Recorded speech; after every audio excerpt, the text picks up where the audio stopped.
Hello everyone, आज हम पढ़ रहे हैं क्लास 7th का chapter 11 transportation in animals and plants. Chapter 10th में हमने पढ़ा कि भाई हम ऑक्सीजन ले रहे हैं, फिर वो ट्रांसपोर्ट हो रही है हमारी ब्लड सेल्स तक। कैसे हो रही है उस प्रोसेस को पढ़ेंगे हम आज। उसको बोलते हैं ट्रांसपोर्टेशन। ट्रांसफर होना किसी भी चीज़ का, उसे क्या बोलते हैं? ट्रांसपोर्टेशन होना। अब वही है कि हम फूड खा रहे हैं, लेकिन वो तो डाइजेस्टिव सिस्टम में है फूड। वो पूरी बॉडी तक कैसे जा रहा है? जो वाटर इनटेक किया है वो तो डाइजेस्टिव सिस्टम में, पूरी बॉडी में कैसे जा रहा है? जो ऑक्सीजन है जो हमने ब्रीथ की है वो पूरी हर सेल तक कैसे जा रही है? हमने तो नोज से की है, तो वो पैर के टो तक कैसे जा रही है? ठीक है, या वो हमारे हेड तक कैसे जा रही है? जो ये वाली चीज़ है ये हम सब पढ़ेंगे ट्रांसपोर्टेशन के अंदर, कि कैसे हमारी बॉडी के अंदर ट्रांसपोर्ट होता है। या जैसे हमने बात की थी लास्ट चैप्टर में कि roots, leaves and roots independently काम करते हैं प्लांट्स के अंदर, लेकिन हमने क्या कहा था, ये एक्सचेंज कर लेते हैं आपस में। जो रूट्स बनाते हैं वो लीव्स को भेज देते हैं, जो लीव्स बनाते हैं वो रूट्स को। तो ये वाला जो लेन देन है इसको भी क्या बोलते हैं? ट्रांसपोर्टेशन। लेकिन जो सिस्टम है जो ये फंक्शन क्रिएट करेगा सारे सब्सटेंस को ट्रांसपोर्ट करने का, सबको मिला के हम बोलते हैं सर्कुलेटरी सिस्टम। क्या बोलते हैं? Circulatory system. ठीक है, तो सब्सटेंस एनिमल्स में भी ट्रांसपोर्ट होते हैं और प्लांट्स में भी सब होते हैं। तो प्लांट्स में भी ट्रांसपोर्ट होते हैं और एनिमल्स में भी ट्रांसपोर्ट होते हैं सब्सटेंसेस। लेकिन तो हम बात कर रहे हैं सबसे पहले सर्कुलेटरी सिस्टम में ब्लड की, ह्यूमंस की बात करेंगे पहले। ब्लड एक इम्पोर्टेंट पार्ट है, ठीक है, हमारी बॉडी का। कहीं से भी कट लग जाए सबसे पहले ब्लड फ्लूइड ही बाहर आता है। ब्लड कहाँ से फ्लो करता है? ब्लड फ्लो करता है ब्लड वेसल्स में। कहाँ फ्लो करता है? ब्लड वेसल्स में। ठीक है, पहली बात तो ये ध्यान रखनी है, ब्लड कहाँ फ्लो करता है? ब्लड वेसल्स में। अब ये इसका काम क्या होता है ब्लड का? क्या क्या ट्रांसपोर्ट करता है ब्लड क्या क्या ट्रांसपोर्ट करता है? डाइजेस्टेड फूड, जो खाना हमने पचा लिया उसके जो मिनरल्स हैं, न्यूट्रिएंट्स हैं, वो पूरी बॉडी में पहुंचाना है। ठीक है, स्मॉल इंटेस्टाइन में सारी डाइजेशन होती है हमारी। ठीक है, तो small intestine to full body, पूरी बॉडी को पहुंचाना है। ऑक्सीजन लंग्स से लेके सेल तक पहुंचानी है। ठीक है, लंग्स ऑक्सीजन का पहुंचाना है, डाइजेस्टेड फूड को पहुंचाना है, ऑक्सीजन को पहुंचाना है। ठीक है, वेस्ट को रिमूव करना है। क्या करना है? वेस्ट को रिमूव करना है। जो हमारी सेल में हमारे हर सेल में वो क्या है? ऑक्सीजन O2 है। तो O2 अगर ले रहा है सेल तो बाहर क्या निकाल रहा है? CO2। और जब O2 किसके थ्रू ले रहा है? ब्लड वेसल के थ्रू, मतलब ब्लड के थ्रू।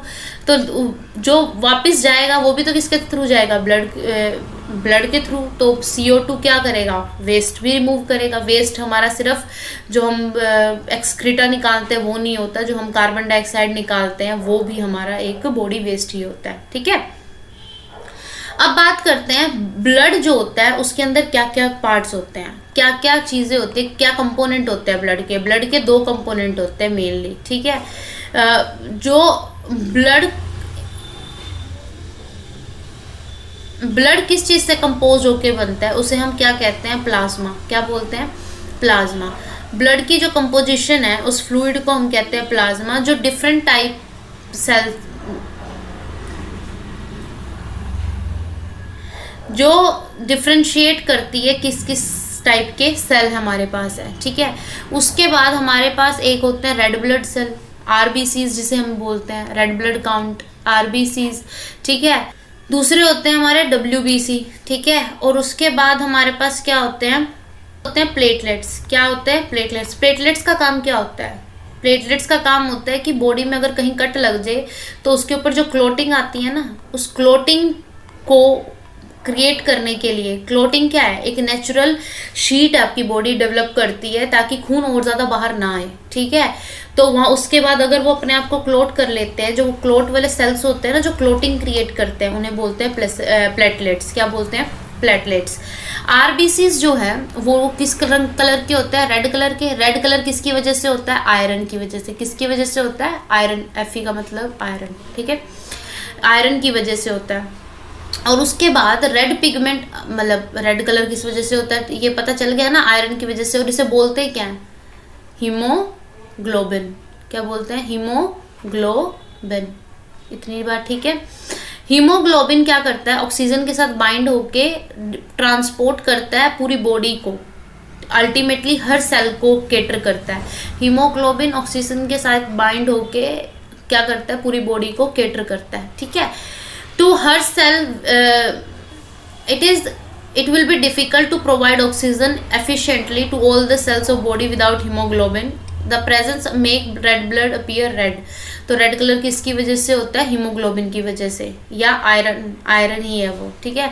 तो अगर आयरन ना हो बॉडी में, आयरन की डेफिशिएंसी हो, जो वीकनेस लगती है ना जब आयरन की डेफिशिएंसी हो जाती है, क्यों लगती है, क्योंकि हमारे सेल्स तक ऑक्सीजन नहीं पहुंच पा रही, हमारा फूड ब्रेक डाउन नहीं हो रहा, तो हमें एनर्जी नहीं मिल रही, सिंपल। दूसरे हैं WBCs का काम क्या होता है, फाइट करना अगेंस्ट द जर्म्स, जो हमारी बॉडी में एंटर करते हैं ना, जर्म्स पैथोजेंस जो एंटर करते हैं, जो हमारी बॉडी को हार्म करते हैं, तो उस टाइम एक्टिवेट होता है हमारा WBC, हमारा इम्यून सिस्टम, जो हमारी वाइट ब्लड सेल्स है हमारा, वो बाहर निकलता है। और क्लोटिंग वाला तो मैं बता ही चुकी हूँ, अगर क्लोट क्रिएट करने वाले सेल्स को हम क्या बोलते हैं, प्लेटलेट्स, ठीक है। ब्लड वेसल्स हमारे पास अलग अलग टाइप की हैं, दो तरह की मेनली ब्लड वेसल्स हैं हमारे पास, आर्टरीज और वेन्स, ठीक है। ये दो तरह की ब्लड वेसल्स हैं हमारे पास, ठीक है। होता है ब्लड वेसल्स का कि वही ट्रांसपोर्टेशन का मेन काम क्या करती हैं, यही करती हैं, जो हमारी नसें होती हैं, नसों को ही बोल रहे हैं आर्टरीज और वेन, ठीक है। अब वेस्ट भी पिकअप करती हैं, कार्बन डाइऑक्साइड भी पिकअप करती हैं, मतलब जो वेस्ट का ही पार्ट है, ठीक है। हमारे हार्ट से लंग तक कार्बन डाइऑक्साइड का जो रिमूवल होता है वो भी यही कराती हैं, ठीक है।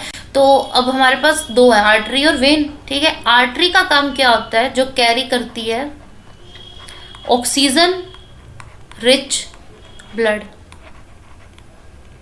कहाँ से, ब्लड कहाँ से लेगी, हार्ट से कहाँ लेके जाएगी, पूरी बॉडी में, all parts of the body.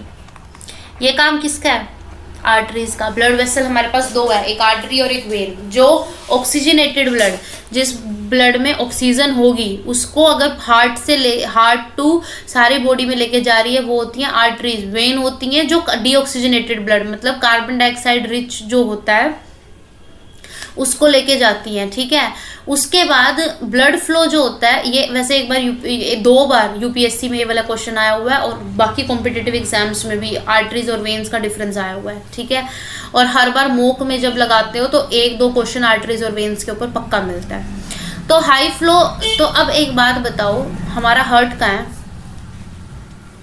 मान लो हमारा अपर बॉडी है, ये लोअर बॉडी है, ये हमारा हेड है, ठीक है। ये हमारा हेड है, ये हमारी अपर बॉडी है, ये हमारी लोअर बॉडी है। हमारा हार्ट का है यहाँ से अगर प्रेशर लगेगा, अगर यहाँ से ब्लड पुश हो रहा है, अगर यहाँ से ब्लड पुश हो रहा है डाउनवर्ड्स, तो जब ऊपर से चीज़ नीचे की तरफ गिरेगी, एक अंदाज़ा लगा लो कि जब कोई चीज़ ऊपर से नीचे की, तो उसका प्रेशर कितना ज़्यादा होगा, प्रेशर ज़्यादा होगा ऑब्वियसली। जब नीचे से ऊपर जाएगी तब प्रेशर कम होता है। कोई भी पाइप को अगर तुम नीचे वाले फ्लोर से ऊपर वाले फ्लोर पे लेके जाओगे, प्रेशर कम होगा, लेकिन उसी पाइप को तुम ऊपर लगा के नीचे लेके आओगे, प्रेशर ज़्यादा होगा। सिंपल सी बात है। तो ग्रेविटी काम कर रही है यहाँ पे, तो प्रेशर जो है ज़्यादा होगा। प्रेशर अगर ज़्यादा है, हाई प्रेशर है, तो क्या है, तो आर्टरीज कैसी होती है, थिक वॉल होती है, मोटी वॉल होती है आर्टरीज की, ताकि वो फटे ना इस प्रेशर के अंडर। इलास्टिसिटी है उनके अंदर, इलास्टिसिटी मतलब प्लास्टिक की तरह है, अगर फ्लो ज़्यादा बढ़ रहा है तो वो उसको एक्सपैंड भी कर लेती हैं, ठीक है। कहते नहीं है बीपी बढ़ गया है तो नसें फूल गई हैं, तो वो इलास्टिसिटी बता रही है, ठीक है। तो प्रेशर, ब्लड फ्लो तो इंक्रीज हुआ ही है, तो ब्लड प्रेशर अभी हाई हो गया जब आपका, तो थिक वॉल्स की वजह से वो फटती नहीं है और इलास्टिसिटी इंक्रीज होती है, एक टाइम तक वो फटती नहीं है। उसके बाद बात करते हैं वेन्स की। देखो वेन्स का काम क्या होता है, CO2 रिच ब्लड को मूव कराना, ठीक है। CO2 को मूव कराना बॉडी से बाहर। CO2 कहाँ से लेगी, सेल से लेगी। सेल से कहाँ जाएगी, वो जाएगी हार्ट तक। कहाँ जाएगी, हार्ट उसको क्या करेगा, हार्ट उस ब्लड को प्योरीफाई करेगा और ऑक्सीजन जो CO2 है, CO2 को बाहर निकालेगा लंग्स के थ्रू। किसके थ्रू, लंग्स के थ्रू बाहर चले जाएगी। तो हमारी नोस्ट्रल्स के थ्रू कहाँ गई, CO2 बाहर गई। तो वेन्स का काम है CO2 को मूव कराना, ठीक है। अब क्या है, CO2 क्या होती है, थिन होती है। थिन वॉल्ड होती है। CO2 क्या होती है? थिन वॉल्ड होती है। क्यों? क्योंकि प्रेशर कम होता है, तो प्रेशर कम होता है तो उसकी ज़रूरत ही नहीं है। चीज़ देखो, ब्लड वेसल्स में हमारे पास आर्टरीज और वेन्स तो हैं, लेकिन आर्टरीज इतनी थिक होती हैं, मान लो ये आर्टरीज है, ये हर सेल तक इतनी मोटी आर्टरी तो जा नहीं सकती।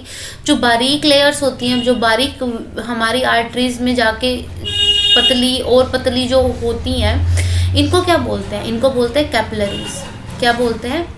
कैपिलरीज। ठीक है, इनको कैपिलरीज बोलते हैं। कैपिलरीज का काम, कैपिलरीज वेन में भी होती है और आर्टरी में भी होती है, क्योंकि एक सेल इतना छोटा होता है, माइक्रोस्कोपिक सेल, तो वो वेन डायरेक्ट जो हमें दिखती है, इतनी मोटी वेन में तो आएगा नहीं, तो उससे पहले उसको पतली पाइप से फिर मोटी पाइप से और मोटी पाइप, ऐसे ऐसे चलती है ना चीज़ें, तो इस तरीके से ये मूव करेगा। तो जो सबसे हमारी बारीक वाली जो वो होती हैं, सबसे बारीक वाली जो वेन्स या आर्टरीज होती हैं, उन्हें बोलते हैं कैपिलरीज, जो छोटे छोटे पार्ट ऑफ द बॉडी में जाके हमारे अटैच करती है। उसके बाद बात करते हैं हम, यहाँ पे एक्टिविटी है जहाँ पे पल्स रेट की बात की है। अब रेट फिर आ गया, हर चैप्टर में रेट आई जा रहा है ना, तो रेट फिर आ गया। रेट का मतलब क्या है? कितनी देर में, किस चीज़ की बात हो रही है? पल्स। तो क्या number of beats per minute is called pulse rate. कितनी बार आपका पल्स बीट कर रही है, जो हमारी जो हाथ लगा के डॉक्टर देखता है ना हाथ पे कि कितनी टू है, कितनी है ये, तो ये usually 72 to 80 beats per minute होती हैं। ठीक है, यूजुअली क्या होती है? 72 to 8, तो इन्हें बोलती क्या है? Pulse rate. जब हम किसी भी चीज़ को विद रिस्पेक्ट टू टाइम देखते हैं, उसे हम रेट कहते हैं। ये बात मैं 10 बार कह चुकी हूँ, तो अब समझ जाओ इस चीज़ को कि रेट क्या होता है। ठीक है, दिस थ्रोबिंग इज कॉल्ड, जो हमें जो ये फील होता है, इसको हम पल्स बोलते हैं। क्या हम जो हमें फील होता है ना कि ब्लड फ्लो कर रहा है आर्टरीज में, उससे जो साउंड हमें आ रही है, ठीक है, उसको हम पल्स बोलते हैं। ठीक है, और पल्स रेट तो आपको पता चल ही गया क्या है। अब हमें दिखाया गया एक डायग्राम जिसमें बात हो रही है सर्कुलेशन की। ठीक है, इसे हम बोलते हैं डबल सर्कुलेशन। इसे क्या बोलते हैं? Double circulation. ठीक है, पल्मोनरी किसके लिए यूज हुआ है? पल्मोनरी वर्ड यूज होता है लंग्स के लिए। किसके लिए? लंग्स के लिए। ठीक है, पल्मोनरी किसके लिए यूज होता है? लंग्स के लिए। हार्ट के लिए होता है कार्डियक। ठीक है, जैसे लास्ट में बताया था ना, स्टमक के लिए एब्डोमेन यूज होता है, तो ऐसे ये हो रहा है O2, ये जा रहा है CO2। अब हम यहाँ से देखते हैं, हमारे लंग्स ने इनहेल किया, उसको हार्ट के पास भेजा, लंग्स में ऑक्सीजन आई है, इनहेल हुआ है, ऑक्सीजन आई है। ऑक्सीजन जो आई है, उस ऑक्सीजन को हमारे ब्लड वेसल्स में आई है, ब्लड ने एब्जॉर्ब की है, कंज्यूम किया है। ठीक है, उसको ट्रांसपोर्ट कर रहे हैं हार्ट में, उस ब्लड को। कौन सी वेन है ये? ध्यान रखना, पल्मोनरी वेन। ये आर्टरी नहीं है, पल्मोनरी वेन है। हार्ड एंड फास्ट रूल नहीं है, ये वाला एक एक्सेप्शन है कि देख लो कि उसको पल्मोनरी वेन बोला है इन्होंने। क्या बोला है? Pulmonary vein. ठीक है, अब जो ये वेन है, वेन क्या कर रही है? हार्ट में पहुंचा रही है। ठीक है, अब ये हार्ट है, हार्ट क्या कर रहा है? हार्ट आर्टरी को थ्रो कर रहा है क्या? O2। क्या थ्रो कर रहा है? O2। और फिर वो O2 कहाँ जा रही है? कैपिलरीज में।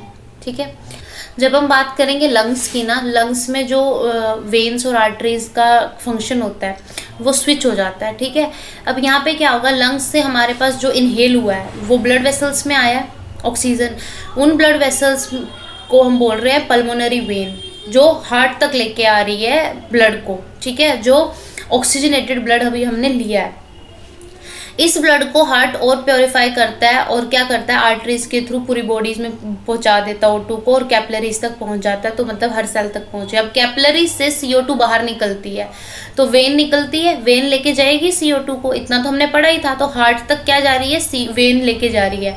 लेकिन पल्मोनरी आर्टरी, अब जो CO2 का वो है जो लंग्स से बाहर जाएगा, क्योंकि लंग्स से ही CO2 बाहर जाती है ना, लंग्स टू नोस्ट्रिल्स, वहीं से पैसेज है ना इस चीज़ का, CO2 के बाहर निकलने का, तो उसको बोलेंगे पल्मोनरी आर्टरी। ठीक है, जो हार्ट से CO2 को कैरी करके लंग्स तक लेके जाएगी, उसको बोलते हैं पल्मोनरी आर्टरी। इसे डबल सर्कुलेशन बोलते हैं कि लंग्स टू हार्ट सर्कुलेशन होता है और हार्ट टू कैपिलरी सर्कुलेशन होता है वन।